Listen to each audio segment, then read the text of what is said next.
Uma manhã de segunda-feira, em maio de 1950, um pântano de Pite, no coração da Dinamarca. 2 irmãos com instrumentos de corte e uma semana de trabalho adiante. O que encontraram quando pararam de cortar não deveria estar lá. Um homem com o rosto preservado, olhos fechados, expressão tranquila e boné de couro ainda na cabeça. Os irmãos estavam observando nada que indicasse história antiga. Então, a polícia foi chamada antes dos arqueólogos. Na semana passada, foi proposto que ele teria morrido há mais de 2000 anos. O homem de Talland é o indivíduo pré-histórico mais intacto já descoberto em qualquer parte do mundo. Os cientistas analisaram tudo o que o pântano havia preservado ao longo de 7 décadas. Portanto, a tecnologia moderna de DNA alcançou um grau de precisão que fez o trabalho anterior parecer um esboço. Quando aplicado ao que restou dentro dele, os resultados não corresponderam às expectativas dos pesquisadores. Eles reescreveram. Foi isso que a ciência chegou a concluir. Na manhã de segunda-feira, 8 de maio de 1950, a polícia de Silkeborg recebeu uma chamada. Um corpo foi descoberto no pântano de Pite, em Baalskov, localizado a aproximadamente 10 quilômetros da cidade. As pessoas que fizeram a denúncia não tinham certeza do que haviam encontrado, mas estavam suficientemente convencidas para chamar a polícia. VGO e Emil Højgaard eram cortadores profissionais de Pite. No sábado anterior, eles tinham trabalhado no pântano ao lado da esposa de Viggo, Greta, e do enteado dela. Greta foi a primeira a notar que algo não estava certo. Uma figura no tapete que não deveria estar ali. Eles escavaram ao redor com cautela, apenas o necessário para confirmar o que era. Um corpo humano conservado no pântano apresentava um nível de integridade que tornou a suposição óbvia e inescapável. Alguém havia sido assassinado e deixado aqui. A leitura se tornava quase irresistível com a corda ao redor do pescoço. Naquele período, um garoto tinha desaparecido em Copenhague. A família Højgaard temia que o tivesse encontrado. Na manhã de segunda-feira, a polícia chegou ao local. O que eles descobriram tornou a teoria do assassinato muito mais complexa. O corpo foi sepultado a 60 metros do solo firme, sob 2,5 metros de turfa intacta. Não havia indícios de escavações recentes em nenhum ponto ao redor. A profundidade da morte tornava sua contestação difícil. As autoridades tomaram a decisão que alteraria completamente o rumo da investigação. Isso não era algo que a polícia deveria tratar. Isso era coisa do passado. No dia seguinte, funcionários do museu local chegaram e confirmaram a suspeita. Um cadáver de pântano. Qual a idade? Nada poderia ser afirmado sem uma análise laboratorial. A razão para essa incerteza está no que os pântanos de areia realmente fazem com a matéria orgânica. O musgo sphagnum, espécie predominante nesses locais, gera um ácido que inibe a atividade bacteriana. Adicione a isso as condições anaeróbicas do solo saturado e o resultado é um ambiente onde a decomposição biológica quase não ocorre. Os corpos não se deterioram, eles aguardam. A imprensa local necessitava de uma designação para os restos mortais não identificados. O local preciso onde o corpo foi achado era impossível de ser mencionado em qualquer manchete. O arqueólogo P.V. Glob resolveu a questão nomeando o corpo de Talland, em homenagem à pequena vila próxima onde a família Højgaard residia. O homem Talland foi apresentado ao mundo. Na Dinamarca, a descoberta de corpos em pântanos não era uma ocorrência inédita. O corpo de Elling foi encontrado há apenas 12 anos antes, a poucos metros do mesmo local. Ao longo do século anterior, descobertas semelhantes haviam se acumulado em toda a Europa do Norte. A ciência da conservação de turfeiras era entendida. O que ninguém conseguia compreender,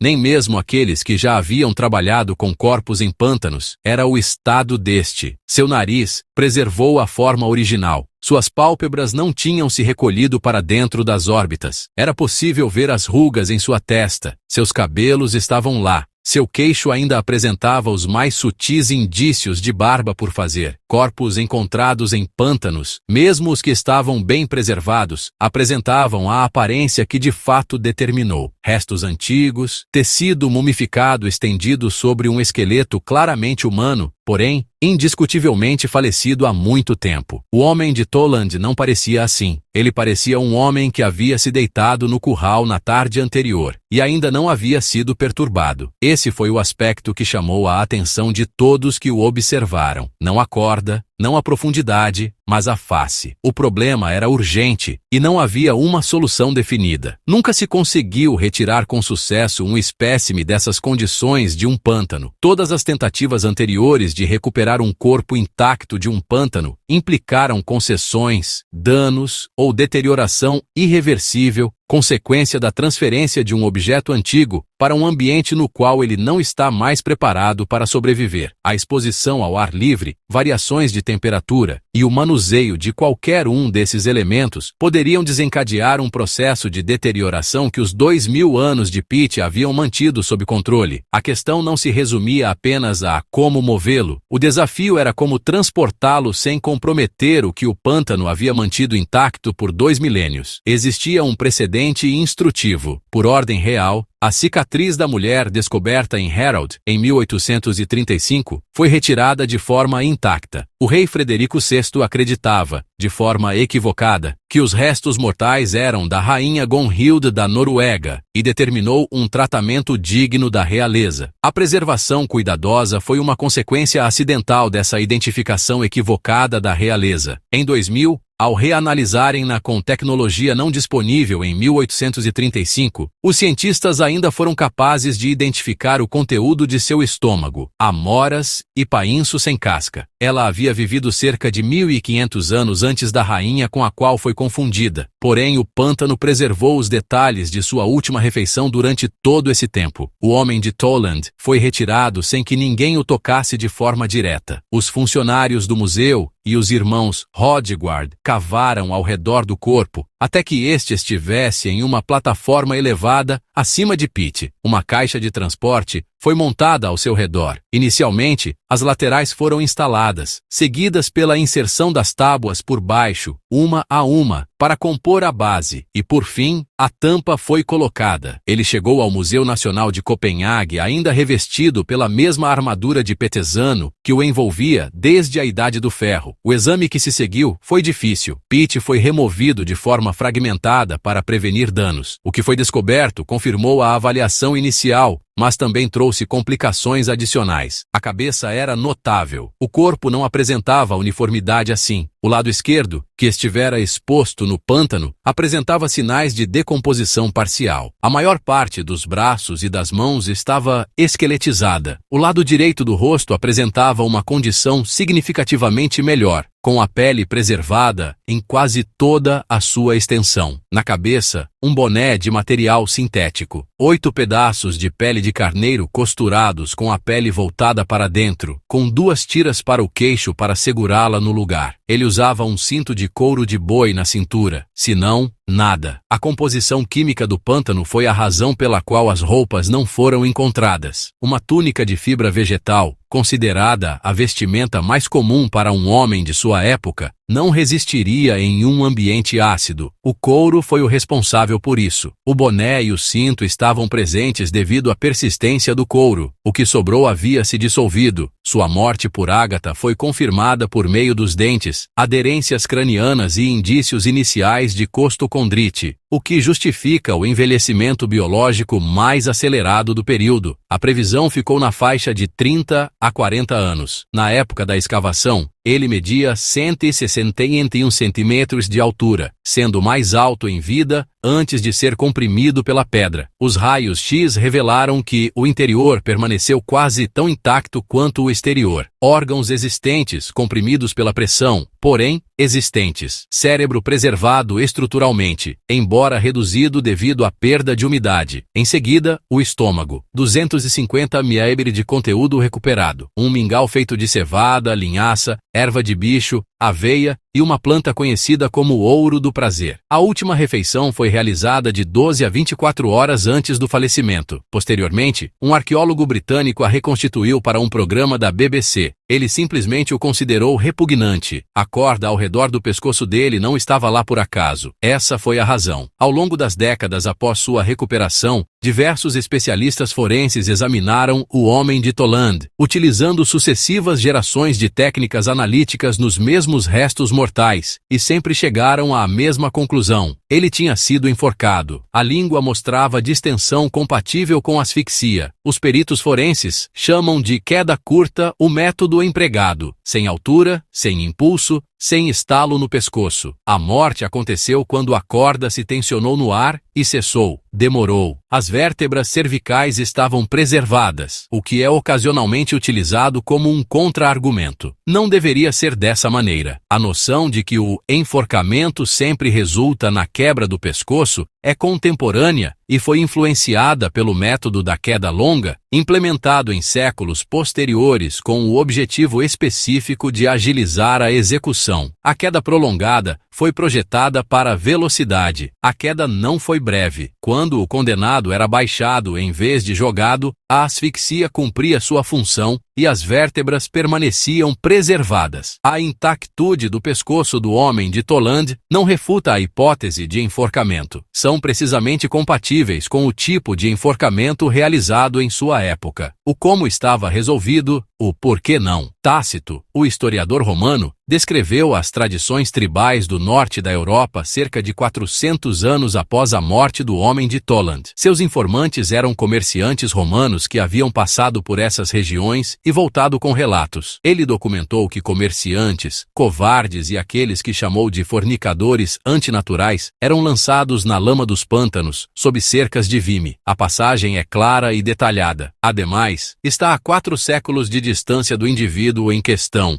e provém de um forasteiro que interpreta uma cultura da qual não era parte. A teoria da execução é viável. Não é visto como provável. A razão é o cuidado. Alguém o levou até o pântano. Alguém o colocou de propósito em uma posição para dormir, com os joelhos flexionados e o corpo firme, não relaxado ou deixado cair, mas devidamente posicionado. Pesquisadores que analisaram os restos mortais observaram indícios de que os olhos e a boca estavam fechados após a morte, contribuindo para uma expressão de imobilidade que levou um legista da polícia dinamarquesa a optar por usar o telefone em vez de uma pá. Se o homem de Toland era menosprezado por aqueles que o assassinaram, essa atenção é bastante difícil de compreender. Você não faz parte do rosto de alguém que foi executado por covardia. A interpretação do sacrifício humano é a mais convincente para a maioria dos estudiosos. As evidências circunstanciais convergem para um único sentido. Fontes romanas atestam que tribos do norte da Europa realizavam sacrifícios de animais durante a Idade do Ferro. O próprio sepultamento não se encaixa em nenhuma categoria reconhecida. As comunidades da Idade do Ferro nesta área realizavam a cremação de seus falecidos. Pessoas de alto status eram enterradas com seus pertences em caixões. Nenhum dos tratamentos foi recebido pelo homem de Toland. Ele faz parte de uma terceira categoria, que é menor e mais específica. O único grupo identificado que se encaixa é o das vítimas sacrificiais. O pântano pode ter desempenhado um papel mais significativo no ato do que se pensava. Os pântanos do norte da Europa são frequentemente mencionados nos registros arqueológicos como locais de depósito ritual, onde armas, objetos valiosos e corpos eram intencionalmente colocados na fronteira entre o mundo dos vivos e o que se acreditava existir além dele. A água pode ter sido o fator determinante. A ciência não pode afirmar se ele foi escolhido de livre e espontânea vontade, ou se compreendeu o que estava por vir. É muito improvável que aconteça. A tecnologia disponível em 1950 não correspondia àquela desenvolvida pelo pântano. Os cientistas entenderam isso poucos dias depois que o homem de Toland chegou ao Museu Nacional. A cabeça estava em uma condição inédita na história da recuperação de corpos em pântanos. A parte do corpo abaixo do pescoço representava um desafio distinto. A parte esquerda apresentava decomposição parcial. A maior parte dos membros estava esqueletizada, e a integridade estrutural que fazia o rosto parecer tão extraordinário não se aplicava de forma uniforme ao restante do corpo. Uma resolução foi estabelecida. Eles não foram capazes de salvar tudo. Eles preservariam o que era irrecuperável. A cabeça seria mantida. O que sobrar seria usado. Foi criado um novo método de preservação especificamente para o homem de Toland, uma vez que nenhuma técnica já existente havia sido aplicada a material em tais condições ou com tal relevância.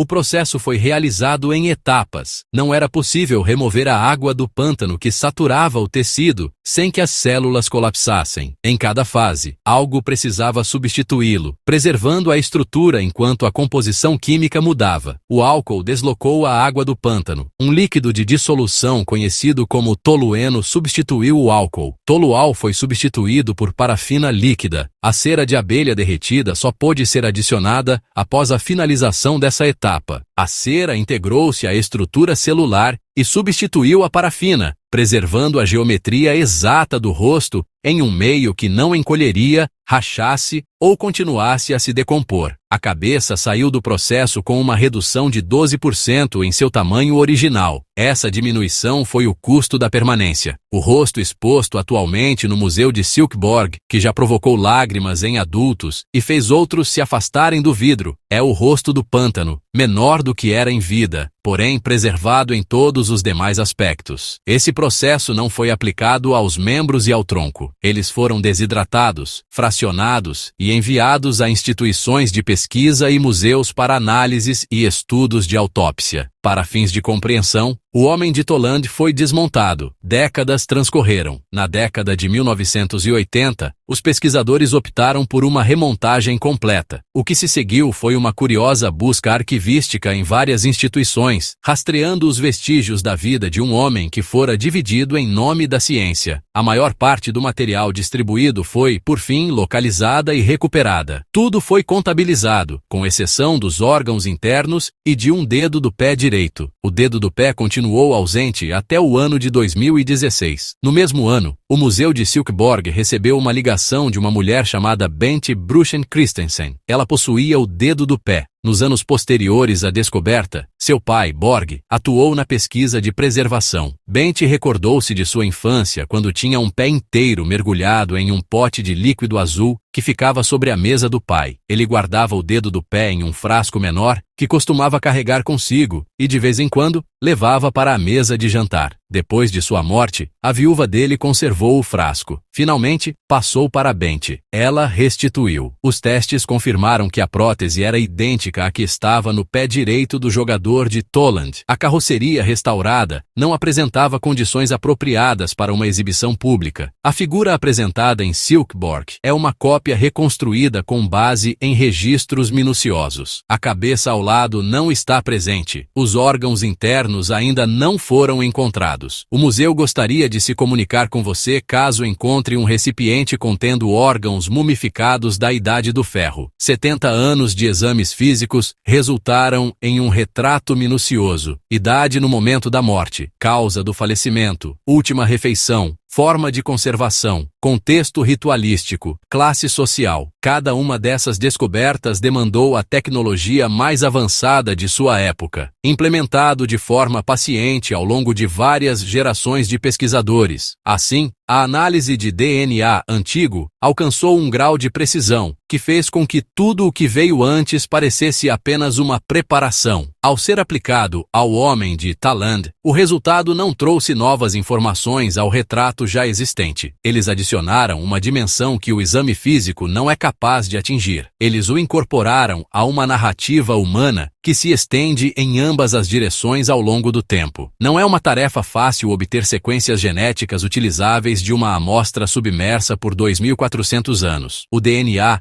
é implacavelmente degradado pela umidade, atividade microbiana e simples contato com substâncias químicas. As mesmas condições do pântano que preservaram o rosto também atuaram contra o material genético contido nas células. A qualidade da preservação do tecido em nível microscópico foi o que possibilitou a recuperação. Onde a estrutura celular permanece intacta, ainda existe algo com que trabalhar. A preservação notável do homem de Toland foi tão profunda que os cientistas conseguiram isolar sequências humanas antigas e diferenciá-las da contaminação ambiental. que compromete muitas tentativas de recuperação de DNA antigo. O que essas sequências mostraram começa com a ancestralidade. O homem de Toland tem suas raízes genéticas ligadas a grupos que se deslocaram para a Escandinávia a partir do estepe pôntico, extensa área de pradarias, ao norte do Mar Negro, durante o período da Idade do Bronze. Após a Era Glacial, esse foi o terceiro grande movimento populacional a reconfigurar a Europa. Os primeiros a fazer isso foram os caçadores-coletores originais. O segundo grupo era formado por agricultores neolíticos que se dispersaram a partir da Anatólia. O terceiro grupo era formado por pastores migrantes do leste, que viajavam pelo continente e se integravam aos povos que encontravam. Durante a Idade do Ferro, sua assinatura genética predominava no norte da Europa. Isso é claramente demonstrado pelo homem de Toland. Ele não era descendente dos escandinavos originais. Ele era resultado de uma migração que havia transformado o continente séculos antes de seu nascimento. Seu perfil físico surgiu das sequências, com uma particularidade que a química do pântano havia escondido. O cabelo dele ficou vermelho por causa do pântano. Esse era o ácido. Seus marcadores genéticos sugerem que sua coloração original